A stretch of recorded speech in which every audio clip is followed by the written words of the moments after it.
आइए वचन के लिए हम प्रार्थना करेंगे। हमारे स्वर्गीय पिता, हम एक बार फिर आपके चरणों में आ सके हैं, इसके लिए हम धन्यवाद करते हैं पिता। आपने हमें बीते दिनों एक एक दिन संभाला प्रभु।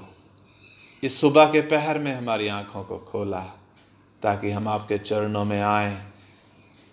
प्रभु, आपकी आवाज़ को इस सुबह के पहर में सुने। बीते दिनों से आप अपना वचन की बेसिक बातें हमें सिखा रहे हैं प्रभु। हम धन्यवाद करते हैं पिता। आज भी प्रभु आप अपने वचन के द्वारा हमसे बात करें प्रभु। मनुष्य की आवाज़ नहीं, परमेश्वर की आवाज़ को हम सुने, अपने परमेश्वर का वचन हम सीखें। पवित्र आत्मा, आप हमारी सहायता करें। प्रत्येक जन को आपके हाथ में सौंपते हैं पिता।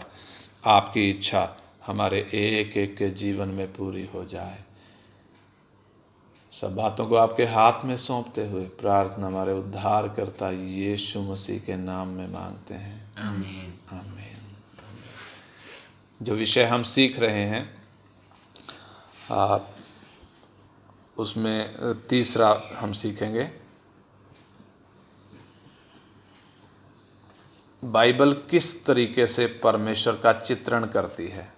पवित्र शास्त्र जो हमारे हाथ में है किस प्रकार परमेश्वर को दर्शाती है। उसमें सबसे पहली बात हमने देखा था, परमेश्वर सर्वोपरि है, he is most high God. Bible हमें बताती है कि परमेश्वर सर्वोपरि है। दूसरा हमने कल देखा था, बाइबल परमेश्वर को 3 व्यक्तित्वों में प्रस्तुत करती है, यानी पिता, पुत्र और पवित्र आत्मा के रूप में। और ये तीनों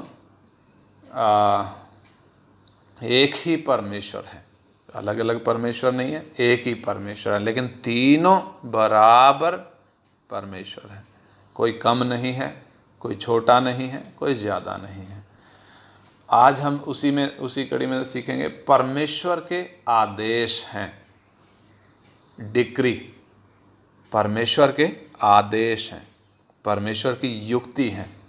बाइबल हमें बताती है कि परमेश्वर की युक्ति है जिसके हिसाब से परमेश्वर काम करता है, यानी परमेश्वर वही करता है जो उसने पहले से तय किया हुआ है।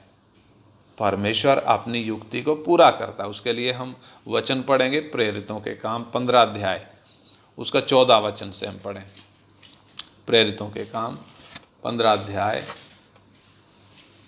उसका 14 से 18 वचन पढ़ेंगे। 14 से 18 प्रेरितों के काम, अपनी बाइबल खोल लें सब लोग। प्रेरितों के काम 15 अध्याय का 14 से 18 वचन पढ़ेंगे। शमौन ने बताया कि परमेश्वर ने पहल अन्य जातियों पर कैसी कृपा दृष्टि की कि उनमें से अपने नाम के लिए एक लोग बना ले। इससे भविष्यद्वक्ताओं की बातें भी मिलती हैं, जैसा कि लिखा है, इसके बाद मैं फिर आकर दाऊद का गिरा हुआ डेरा उठाऊंगा और उसके खंडहरों को फिर बनाऊंगा और उसे खड़ा करूंगा, इसलिए कि शेष मनुष्य अर्थात सब अन्य जाति जो मेरे नाम के कहलाते हैं प्रभु को ढूंढे। यह वही प्रभु कहता है जो जगत की उत्पत्ति से इन बातों का समाचार देता आया है। हाँ, इधर जो बात लिखी है, हे भाइयों मेरी सुनो। शमौन ने बताया कि परमेश्वर ने पहल अन्य जातियों पर कैसी कृपा दृष्टि की कि उनमें से अपने लिए एक जाति बना ले, और इससे भविष्यवक्ताओं की बातें मिलती हैं, यानी भविष्यवक्ताओं ने जो बोला है वो बातें बिल्कुल मैच करती हैं, कहीं पे कोई विरोधाभास नहीं है। और 18 में लिखा है, यह वही प्रभु कहता है जो जगत की उत्पत्ति से इन बातों का समाचार देता आया। इंग्लिश में लिखा है, known unto God are all his works from the beginning of the world. यानी कि उसका अर्थ क्या है, जगत के बनाने के समय से लेकर परमेश्वर को मालूम है कि मैंने करना क्या है। समझ में बात परमेश्वर को जगत के बनाने से लेकर, हाँ, परमेश्वर को मालूम है कि मैंने क्या करना है। यानी कि सारा प्लान परमेश्वर ने तय किया हुआ है, परमेश्वर ने पूर्व निर्धारित किया हुआ है अपनी युक्तियों को। इसलिए परमेश्वर कहता है मेरी युक्ति पूरी होगी। हमने पिछले दिनों भी देखा था, दुनिया में बड़े बड़े राजा हुए, सुपर पावर शक्तियां हुई हैं, बड़े बड़े सम्राट हुए हैं, चाहे फिरौन हो, चाहे नबूकदनेस्सर हो, दारा राजा हो, अगस्तुस कैसर हो, पिलातुस हो, या कोई और राजा राज्य करता हो। परमेश्वर अपनी ही युक्ति को पूरा करता है। उन राजाओं के मध्य में भी परमेश्वर ही अपने कार्य को करता है, अपने काम को अंजाम देता है, अपनी युक्ति को, अपने उद्देश्य को पूरा करता है। आज भी यदि हम देखें तो हमारे हिंदुस्तान में हमारे प्रधानमंत्री नरेंद्र मोदी हैं। जब पिछले प्लान में ये बने थे तो बहुत से ईसाई लोगों ने काला दिन मनाया था कि ये व्यक्ति जो आ गया है अब हमारी खैर नहीं है। वो क्यों ऐसा मना रहे हैं? क्योंकि वो परमेश्वर की युक्तियों को जानते नहीं हैं, परमेश्वर के उद्देश्यों को वो पहचानते नहीं हैं। हमारा विश्वास, नबूकदनेस्सर ने बोला कि हाँ, पृथ्वी में एक ही है जो राज्य करता है, वो है स्वर्ग का परमेश्वर। फिरौन ने बोला था हाँ, परमेश्वर जिंदा है, वो राज्य करता है। हालेलुया। दारा राजा, अगस्तुस कैसर, पिलातुस, सब अपने अपने टाइम में आए, उन्होंने अपनी इच्छा पूरी करने की कोशिश की, लेकिन परमेश्वर जो सर्वाधिकारी है, परमेश्वर जिसकी युक्तियां परमेश्वर जगत की उत्पत्ति के समय से पूरा करता आ रहा है, वो तय करता है मैंने करना क्या है, और वही वो करता भी है। जैसे चुनाव होता है, चुनाव में लोग वोट डालते हैं सरकार चुनने के लिए, नेताओं को चुनने के लिए, लेकिन लोग तो बेशक वोट डालते हैं, लेकिन स्वर्ग तय करता है कि सत्ता किसको सौंपनी है, राज्य किसको देना है, सरकार किसकी बननी है, ये स्वर्ग तय करता है। ये मनुष्य तय नहीं करते, मनुष्य तो वोट डालते हैं। लेकिन हम देखते हैं, कई बार हमने देखा है, रातों रात हवा बदल जाती है, शाम तक जोर किसी और का होता है और सुबह इलेक्शन कोई और ले जाता है, बाजी कोई और मार जाता है। यानी कि स्वर्ग तय करता है राज्य किसको मिलेगा, वो जिसको चाहता है उसको नियुक्त कर देता है। राजाओं को वही खड़ा करता है और वही राजाओं को, सरकारों को हटा भी देता है। वह उनसे वही करवाता है जो उसने पहले से निर्धारित किया हुआ है।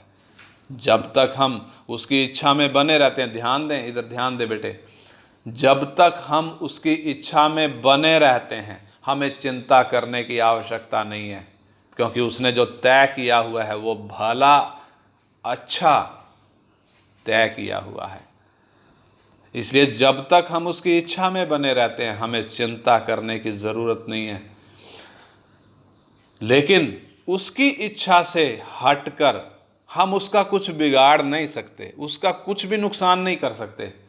अगर हम उसकी इच्छा से हटते हैं तो उसका कुछ नहीं बिगाड़ सकते, लेकिन अपना जीवन हम बर्बाद कर सकते हैं।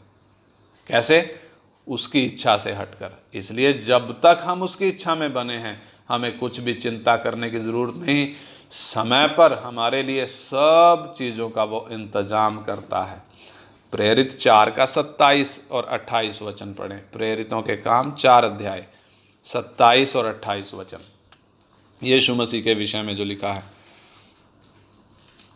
प्रेरितों के काम 4 अध्याय 27 और 28 वचन। क्योंकि सचमुच तेरे सेवक यीशु के विरोध में जिसका तूने अभिषेक किया, हेरोदेस और पुनितियुस पिलातुस भी अन्य जातियों और इजराइलियों के साथ इस नगर में इकट्ठे हुए कि जो कुछ पहले से तेरी सामर्थ और मति से ठहरा था वही करे। हाँ, इधर देखो, ध्यान दें, वचन क्या कहता है, समझने की कोशिश करें।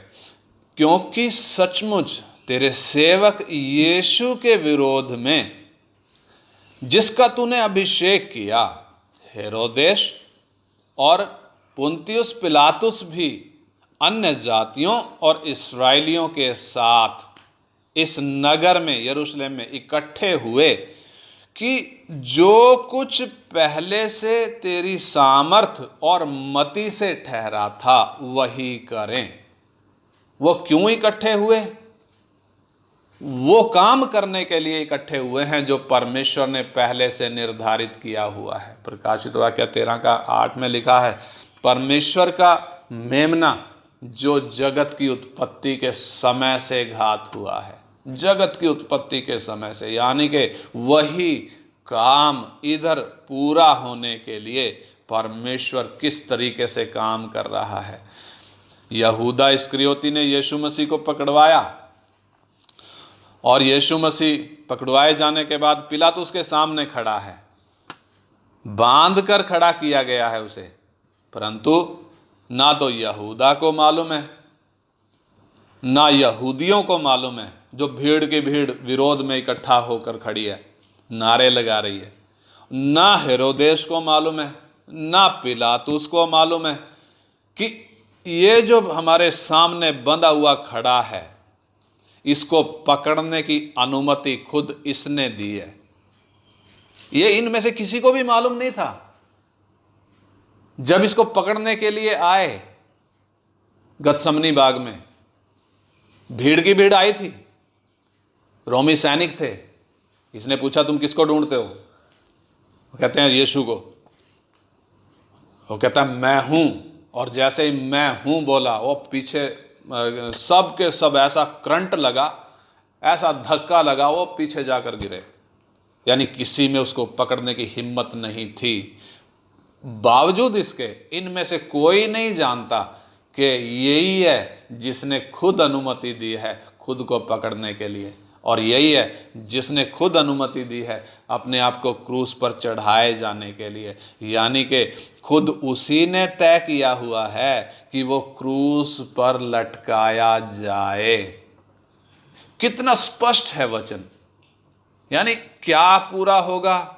वो पूरा होगा जो परमेश्वर ने तय किया हुआ है। हालेलुया। कितना बड़ा सौभाग्य है हमारा। हमें चिंता करने की बिल्कुल भी आवश्यकता नहीं है। यीशु मसीह यहूदियों के बीच में आया और उनके बीच में 3.5 साल तक सेवा किया। जब वो उनसे बात करता था, फरीसी शास्त्रियों से बात करता था, तो कितना कठोर शब्दों में बात करता था। हे चुना फिरी हुई भीतों, हे क्रैत के संतानों, हे शैतान की औलादों, सीधे ऐसे बात करता था, कठोर शब्दों में बात करता था। इतना ही नहीं, उसने 2 बार कोड़ा उठाया मंदिर को साफ करने के लिए। मंदिर में क्योंकि बलि चढ़ते थे, तो बलि कहीं और से लाने में लोगों को मालूम पड़ता था। जब शहर में या दूसरे शहर से यरूशलेम में बलि लेकर आते थे, भेड़ बकरी या कोई और बलिदान का पशु लेकर आते थे, तो सबको मालूम पड़ता था कि जरूर इस व्यक्ति ने कोई पाप किया है, इसलिए ये बलि पशु लेकर आ रहा है, जरूर इसने कोई पाप किया है ना। लोगों की नज़रें उसकी तरफ टेढ़ी हो जाती थी कि ये पापी आ गया, या इसने पाप किया है। तो इन बातों से बचने के लिए उन्होंने कर क्या दिया था? उन्होंने मंदिर में ही बिजनेस घर खोल दिया, मंदिर में ही कबूतर बेचने शुरू कर दिए, मंदिर में ही पिंडुक बेचने शुरू कर दिए, उधर ही उन्होंने भेड़ बकरियां बेचनी शुरू कर दी, बैल बेचने शुरू कर दिए। उधर ही उनके वो जैसे अनाज मंडी में कमीशन एजेंट की दुकानें होती हैं, वैसे ही मंदिर में उन्होंने क्या शुरू कर दिया? उधर बिजनेस शुरू कर दिया।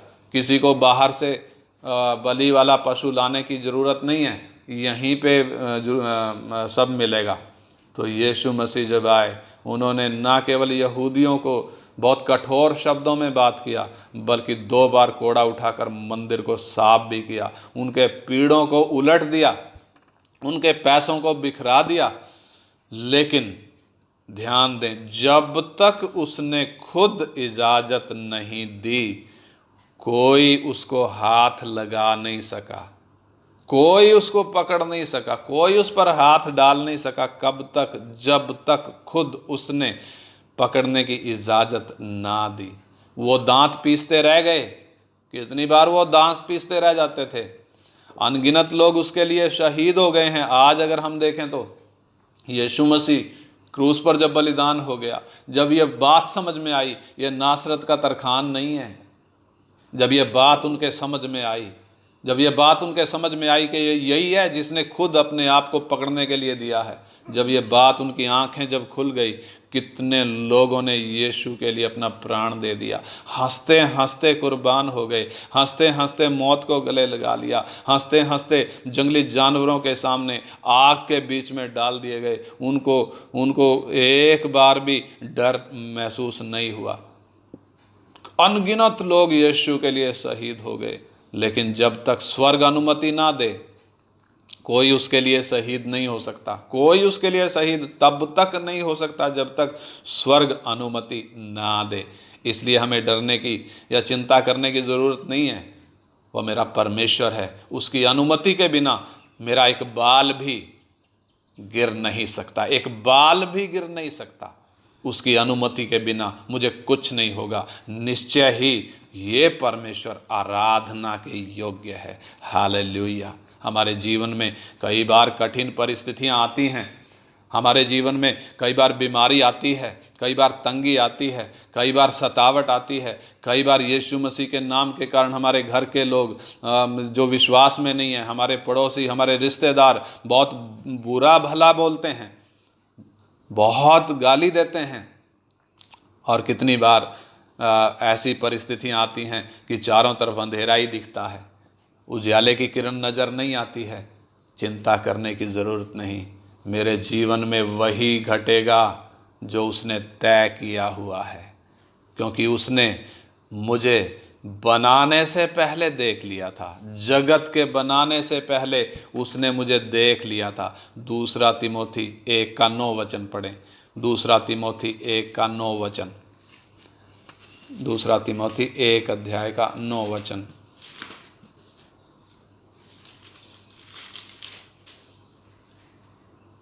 जिसने हमारा उद्धार किया। हाँ देखो ध्यान से, एक एक शब्द, जिसने हमारा उद्धार किया और पवित्र बुलाहट से बुलाया। और हमें एक पवित्र बुलाहट से जिसने बुलाया। और यह हमारे कामों के अनुसार नहीं, ये हमारे कामों के अनुसार नहीं हुआ, पर उसके उद्देश्य, पर उसके अपने उद्देश्य के अनुसार हुआ है। और उस अनुग्रह के अनुसार है, और उसके उस अनुग्रह के अनुसार है जो मसीह यीशु में सनातन से हम पर हुआ है। हाँ, यीशु मसीह में जो अनुग्रह हम पर सनातन से हो गया। सनातन कब? जगत के बनाने से पहले परमेश्वर ने हमें देख लिया। कब देख लिया? जगत के बनाने से पहले देख लिया। और परमेश्वर को मालूम था, परमेश्वर जानता था कि इसके पास जब वचन पहुंचेगा परमेश्वर के लिए इसके अंदर जुनून होगा। और उस जुनून के कारण, वो जुनून कल हम देख रहे थे, परसों हम देख रहे थे कैसे मकपेला की ज़मीन जो अब्राहम ने कनान में अपने मुर्दे गाड़ने के लिए खरीदी थी। क्यों खरीदने की ज़रूरत पड़ी? परमेश्वर ने वायदा किया ये देश मैं तुझे दूंगा, तेरे वंश को दूंगा, तो भी ज़मीन खरीदने की ज़रूरत पड़ी। उसने ज़मीन खरीदी और उसमें अपने मुर्दे गाड़े। यहाँ तक कि जब वो मिस्र में चले गए, मिस्र में जाने के बाद भी उधर जो मर रहे थे, जो विश्वासी थे, बोलते हैं जी हमें इधर नहीं गाड़ना, हमारी हड्डियों को उधर लेकर जाना, मकपेला में जहाँ अब्राहम दफन है, जहाँ सारा दफन है, उधर हमें गाड़ना। आप सोच कर देखो, जब मिस्र में से इस्राएली भीड़ की भीड़ निकल रही थी, उधर किसी की हड्डियां भी आगे आगे चल रही थी। मालूम है, किसी की हड्डियां आगे आगे चल रही थी। कौन था वो जिसकी हड्डियां चल रही थी? यूसुफ की हड्डियां भी आगे आगे चल रही हैं। उसमें प्राण नहीं है, लेकिन वो हड्डियां बात करती हैं। वो क्या बात करती हैं? ये मिस्र देश हमारा नहीं है, हमारा देश कनान देश है। परमेश्वर ने हमें वायदा करके दिया। वो कितना जुनून उन लोगों के अंदर था, कितना जुनून उन लोगों के अंदर था। इसलिए हमने पढ़ा था, उनका परमेश्वर कहलाने में लज्जाता नहीं है। वो दाढ़े के साथ बोलता है, मैं अब्राहम का परमेश्वर, मैं इसहाक का परमेश्वर, मैं याकूब का परमेश्वर। परमेश्वर कितना दिलेरी के साथ कहता है। परमेश्वर मुर्दों का परमेश्वर नहीं है, परमेश्वर जीवतों का परमेश्वर है। क्या आज वो मेरे और आपके विषय में बोलेगा? क्या मेरे और आपके विषय में वो बोलेगा, मैं इसका परमेश्वर? हालेलुया। क्या हमारे विषय में बोलेगा, मैं जितेंद्र का परमेश्वर, मैं सुरजीत का परमेश्वर, मैं सुनीता का परमेश्वर? क्या हम में से एक एक के विषय में वो बोलेगा? कब बोलेगा? वो पुराने नियम के लोगों में वो जुनून था। हम मिस्र के नहीं हैं, मिस्र में हमारी हड्डियां दफन नहीं होंगी। हमें वो देश परमेश्वर ने वायदा करके दिया है, कनान देश, उधर हम जाएंगे। मेरे प्यारो, हमारे जीवनों को हम देखें, धरती का कनान देश देने के लिए हमें वायदा नहीं मिला है। हमें अनंत काल का राज्य परमेश्वर देने जा रहा है, और उस अनंत काल के लिए वो हमें तैयार कर रहा है। अनंत काल राज्य करने के लिए इधर हमारी ट्रेनिंग चल रही है। इसलिए बीमारी आती है, इसलिए तकलीफ आती है, इसलिए समस्या आती है, इसलिए तंगी आती है। परमेश्वर कभी कभी नट को थोड़ा सा टाइट कर देता है। क्यों टाइट कर देता है? आँच और लगे। ये आँच क्यों लग रही है? इस सोने ने शुद्ध निकलना है, इस चांदी ने शुद्ध निकलना है। जो भी मैल है वो सारा हट जाना है। मैं और आप उस भट्टी पर हैं जिसमें हमें ताया जा रहा है। इसलिए मुझे और आपको चिंता करने की ज़रूरत नहीं। कोई भी सरकार आए, कोई भी राजा बने, कैसी भी परिस्थितियां आ जाएं, चाहे लड़ाई ठन जाए, चाहे एक देश दूसरे देश के खिलाफ इकट्ठा हो जाए, चाहे दुनिया भर के देश इकट्ठे होकर हमारे विरोध में खड़े हो जाएं, हमें चिंता करने की ज़रूरत नहीं। एक ने हमें जगत के बनाने से पहले देख लिया है। जगत के बनाने से पहले उसने हम पर अनुग्रह कर दिया है। यीशु मसीह में अनुग्रह कर दिया है। इसलिए जगत के बनाने से पहले परमेश्वर का मेमना घात हुआ है। यानी परमेश्वर को मालूम था कि मैं इसको बनाऊंगा, ये पाप में जाएगा, इससे जितने उत्पन्न होंगे सब पापी होंगे, और फिर मैं इनको छुड़ाने के लिए स्वर्ग से नीचे ज़मीन पर इनके बीच में आऊँगा और इनके लिए कीमत दूंगा। और कौन कौन हैं जो इस बात पर यकीन करेंगे? परमेश्वर पहले से जानता है। परमेश्वर ने हमारा अंत देख लिया है। कौन बादलों पर उठाया जाएगा और कौन नरक की आग में जाएगा, हम में से प्रत्येक के विषय में परमेश्वर जानता है, क्योंकि उसकी युक्ति स्थिर रहेगी। उसने जो तय किया है वही होगा। लेकिन वो हमें बराबर मौका देता है, किसी के साथ पक्षपात नहीं करता, सबको बराबर मौका है। जो नरक की आग में जा रहे हैं, परमेश्वर की गलती से नहीं जा रहे हैं, वो खुद की गलती से नरक की आग में जा रहे हैं, क्योंकि उन्होंने खुद तय किया है। हमें परमेश्वर नहीं चाहिए, उन्होंने खुद तय किया है। हमारे परमेश्वर हम खुद हैं, हमें परमेश्वर नहीं चाहिए।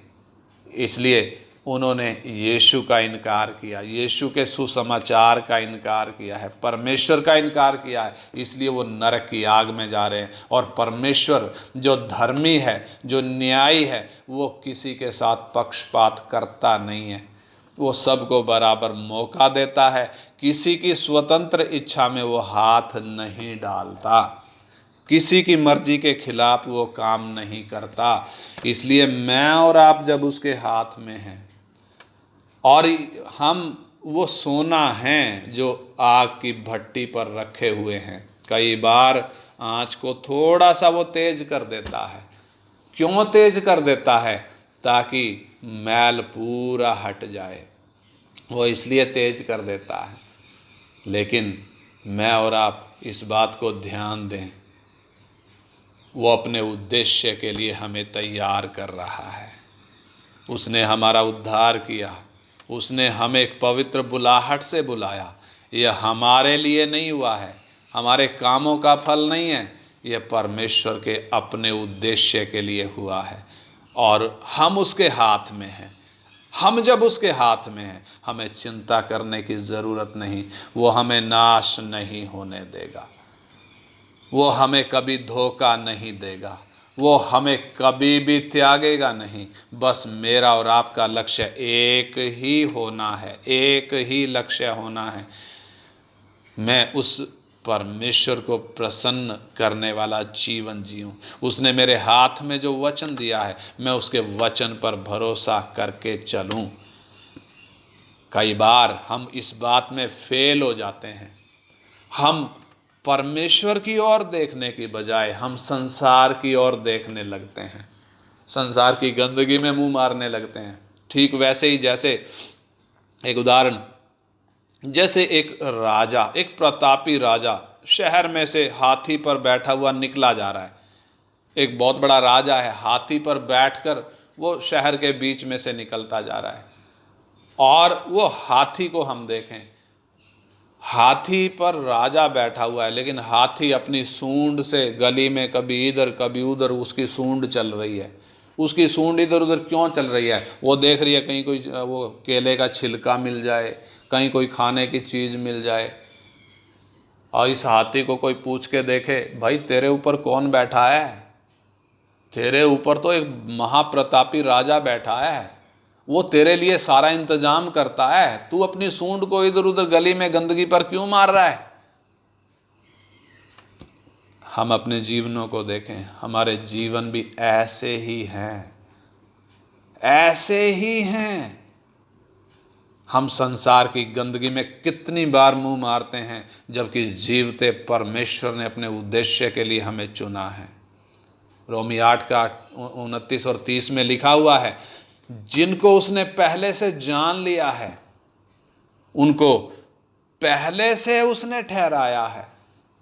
ठहराया है यानी निश्चय किया है, उसने तय किया हुआ है कि उसके पुत्र के स्वरूप में हो। यानी परमेश्वर ने पहले से तय कर रखा है, मैं और आप उसके पुत्र के स्वरूप में होंगे। लेकिन मैं और आपकी हालत यदि उस हाथी की जैसे हो गई, तो फिर वो अपने उद्देश्य को पूरा नहीं करेगा, फिर हमारी जगह किसी और को हाथ में लेगा। ठीक वैसे ही जैसे एक टाइम इस्राएल परमेश्वर के योजना के बीच में था, लेकिन आज हम देखें तो उसने इस्राएल को साइड में हटा दिया और कलीसिया को मौका दे रहा है, अन्य जाति लोगों को मौका दे रहा है। परमेश्वर कुरनेलियस को देखा, कुरनेलियस कर क्या रहा है, पतरस को उसके पास पहुंचाया। परमेश्वर ने यरूशलेम में से आराधना में शामिल होने के बाद वापस जाते हुए खोजा को देखा है, इसलिए फिलिप्पुस को उसके पास लेकर आया। परमेश्वर ने यरीहो में राहाब वेश्या को देखा है, वेश्या है, गंदा काम करती है, तो भी उसके विश्वास को देखा है। राई के दाने के बराबर उसके अंदर जो विश्वास है। परमेश्वर एक विश्वासी को नरक में जाने नहीं देगा, लेकिन वो विश्वासी होना चाहिए। आज मैं और आप अपने आप को जांच कर देखें, हमारे चाल चलन से मालूम पड़ जाना चाहिए कि राजाओं के राजा ने हमें चुना है, हम उसके संतान हैं, हम उसके पुत्र हैं। हमारे चाल चलन से मालूम हो जाना चाहिए कि हम राजसी हैं, रॉयल हैं हम। यह हमारी बातचीत से, हमारे आचरण से यह मालूम हो जाना चाहिए। लेकिन समस्या कब होती है? जब हम घर में देखते हैं, घर में कोई क्रम नहीं है, कोई अनुशासन नहीं है, कोई कपड़ा इधर पड़ा है, कोई गंदगी इधर पड़ी है, कोई कबाड़ा इधर पड़ा है, कोई सामान इधर अस्त व्यस्त हुआ पड़ा है। इससे क्या मालूम पड़ता है? इससे मालूम पड़ता है भाई परमेश्वर का चुना हुआ नहीं है, ये वैसे ही आ गया बस। अगर हम परमेश्वर के चुने हुए हैं, उसकी संतान हैं, हमारे घर से दिखाई देगा, हमारे चाल चलन से दिखाई देगा, हमारे व्यवहार से दिखाई देगा। हम राजसी हैं, हम रॉयल हैं, हम परमेश्वर के हैं। लेकिन यदि हम अपनी हालत को भूलकर संसार में इधर उधर अपनी इच्छा पूरी करते हुए घूमते हैं उस हाथी के समान, तो ये हमारा अपमान नहीं, ये हमारे स्वर्गीय पिता का अपमान है, जिसने हमें एक बड़े उद्देश्य के लिए चुना है और हमारे जीवन में एक बड़ा काम करके उसने आज के दिन तक वफादारी से हमें चलाया है। पीछे मुड़कर देखें, उसकी वफादारी का वो सील लगी हुई हमें दिखाई देगी, उसकी वफादारी की मोहर लगी हुई हमें दिखाई देगी। पीछे मुड़कर अपने जीवन में, दूसरों को ना देखें, अपने जीवन में देखें, वो परमेश्वर कितना मेरे साथ वफादार रहा है। अगर मैं भी वफादार हो जाऊं, मैं भी उसकी योजना के बीच में आ जाऊं, मैं भी ये ठान लूं कि मेरे जीवन में एक बाल भी उसकी इच्छा के बिना गिरेगा नहीं, तो कितना जल्दी परमेश्वर अपने कार्य को हमारे जीवन में पूरा करेगा। इस्राएली मिस्र में से निकले, लाल समुद्र पार किया, कनान जाना है। कुछ महीने का सफ़र है, 40 साल का नहीं है, लेकिन उनके अविश्वास के कारण, उनके बुड़बुड़ाने कुड़कुड़ाने के कारण वो थोड़े से दिन का सफ़र 40 लंबे साल में बदल दिया गया। परमेश्वर उनको उधर ही घुमा रहा है, उधर ही घुमा रहा है, उधर ही घुमा रहा है। क्यों घुमा रहा है? ये जितने बुड़बुड़ाए हैं इन सब को इधर ही ख़त्म करना है। इनमें से कोई भी कनान में जाने नहीं पाएगा। उस परमेश्वर का स्वभाव हमारे समझ में आ जाना चाहिए। अगर उस परमेश्वर का स्वभाव हमारे समझ में आ नहीं रहा, वो हमारे लिए नुकसानदायक हो सकता है। इसलिए हमें चिंता करने की बात नहीं, चिंता करने की ज़रूरत नहीं। हमारा प्रभु जब पिलातुस के सामने बंधा हुआ खड़ा था, पिलातुस को भी मालूम नहीं, हेरोदेस को भी मालूम नहीं, यहूदियों को, उनकी सनेद्रिन को मालूम नहीं, फरीसी शास्त्रियों को किसी को मालूम नहीं, यहूदा इस्करियोती को मालूम नहीं, उसके चेलों में से किसी को भी मालूम नहीं था कि यही है जिसने खुद इजाज़त दी है क्रूस पर टंगने के लिए। चेले डर कर भाग गए। क्यों भाग गए? उनको मालूम नहीं है। मैं और आप, हमारे हाथ में जीवते परमेश्वर का वचन है। परमेश्वर ने हमें लिख कर दिया है, तुम्हारा बाल भी गिरेगा नहीं। मेरी मर्जी के खिलाफ तुम्हारे जीवन में पत्ता भी हिलेगा नहीं।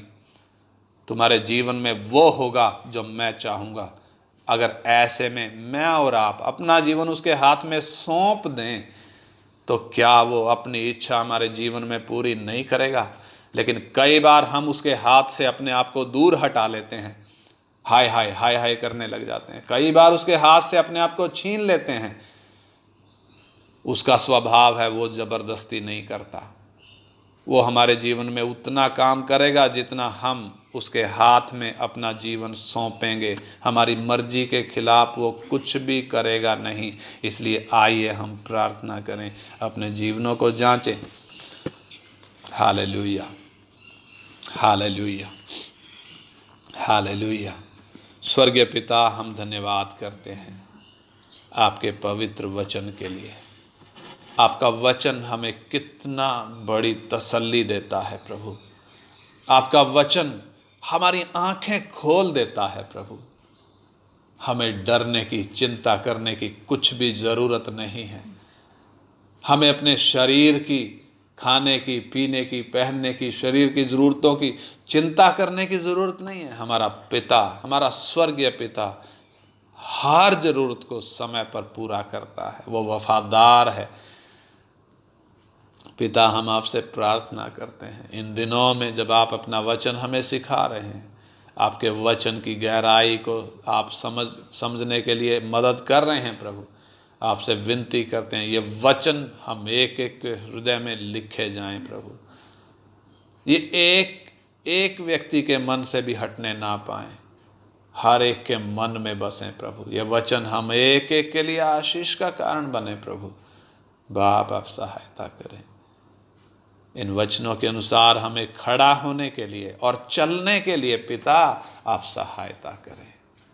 उस हाथी के समान नहीं जिस पर राजा बैठा है और उसकी सूंड इधर उधर भाग रही है, बल्कि हे परमेश्वर, हम आपके हाथ में विश्वास के साथ और धीरज के साथ बने रहें। प्रतिदिन समर्पण में नए होते जाएं, प्रतिदिन नया समर्पण करते जाएं प्रभु। आपकी वेदी में अपने जीवनों को समर्पण करें, हमारे शरीरों को, हमारे प्राण और आत्मा को आपकी वेदी में समर्पण करते हुए चलें, क्योंकि हमें मालूम है आप जो हमारे जीवन में करेंगे वो अच्छा होगा। आपने जो तय किया हुआ है वो अच्छा तय किया हुआ है। पिता, इन दिनों में हमारी समझ की आंखों को आप खोल दें, ताकि हमारे जीवन का हर एक कदम आपकी ओर बढ़े। उन पद चिन्हों पर जो हमारे मुंजी ने इधर आकर छोड़े हैं, हमारे कदम रखते हुए हम प्रतिदिन उस लक्ष्य की ओर दौड़ते जाएं जो लक्ष्य आपने हमारे सामने रखा है। हम में से प्रत्येक जन अपनी दौड़ को पूरा करे, आप सहायता करें। आपके हाथ में सब बातों को सौंपते हैं पिता। प्रार्थना हमारे उद्धारकर्ता और प्रभु यीशु मसीह के पवित्र नाम में मांगते हैं, आमीन। आमीन।